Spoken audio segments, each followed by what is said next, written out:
Ano ang top secret mo? Meron akong karelasyon na number 2 ako. Tapos yung sa pangalawa, hindi ko alam. Number 2 din ako. Alam ko na siya DJ kasi sinabi niya sa akin in the first place. Okay, so nagpatuloy pa rin kayo kahit nalaman mo na meron siyang karelasyon. Yes po. Pinakailaman ko yung cellphone niya. So dun ko na-discover na dapat sila yung magkikita ng number 1 niya. Actually, tinuloy ko pa kasi hindi na ako makabitaw sa kanya. Kasi siya yung inaakala ko na makakasama ko ng ilang taon at pangmatagalan. Actually, pare-parehas kaming lalaki. Are you out? No, hindi. Nag-ano na kayo? Charot! Charot! Actually, DJ, si number 1. Since lunchtime lang kami, sa outdoor namin nagagawa. CR pan, quickie lang yun kasi mga 1 to 2 minutes. Si number 2 naman, yun, during our travel, hindi ko lang makalimutan nung sa ilog ginawa namin.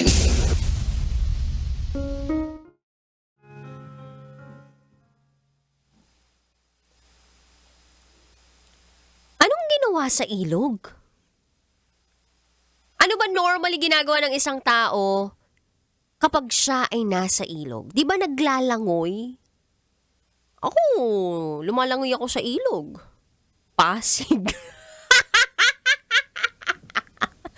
Namumulot ako ng basura. Charot! With darot. If you remember so many people out there. During the campaign. Anyway, mabalik tayo dun sa kaninang napakinggan ninyo na top secret call natin kagabi. Yun po ang shinare sa atin. Number 2 na siya dun sa unang taong napili niya. Tapos dun sa pangalawang taong napili niya, number 2 na naman siya. Nakaka-addict po bang maging number 2? Bakit tayo pumapayag na maging pangalawa tayo? Bakit natin hahayaan na maging pangalawa tayo sa buhay ng isang tao kung meron namang iba dyan na handa tayong gawing number 1? Tapos, meron nga lang siyang 2, 3, 4, 5. Charot! Tumidarot! De, yung the one and only. Kung hahanap ka na lang din naman na magiging partner in life, siguraduhin mo na bukod sa ikaw lang ang number 1, wala nang number 2, wala nang number 3, wala nang number 4, wala nang number 5. Kasi yun ang tunay na pagmamahal. Alam ko it gets lonely kapag single ka na sa matagal na panahon,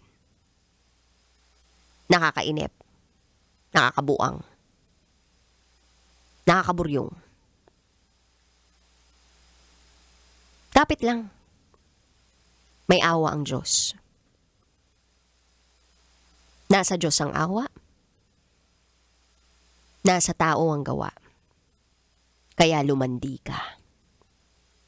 Sa tamang tao na walang sabit. Sa mga kabisyo nating nakikinig dyan, 9:00 ng gabi hanggang hating gabi mo ako makakasama. Kapiling ang Basa Princess ng Love Radio, DJ Rocky Terra, ang tagapagprotekta at tagapagsiwalat ng inyong pinakatatagong sikreto.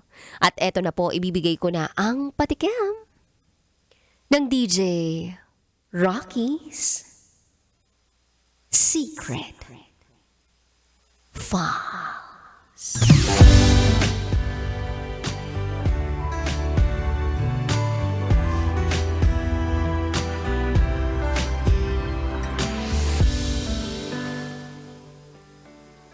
Ibinaba ko ang sarili ko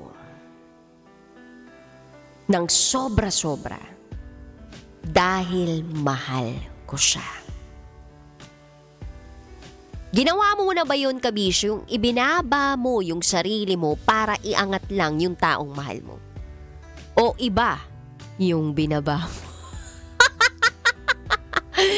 Nagbaba ka ba ng salawal? O nagbaba ka ng pride? Ay, pwede yun Kasi ang pride, parang underwear lang yan. Walang mangyayari kung hindi mo ibababa. Abangan mo yan sa aking pagbabalik kapiling ang Basa Princess ng Love Radio, DJ Rakitera. At ikay nakatutok dito sa 90.7 Love Radio. Kailangan pa bang i-memorize yan? Basic.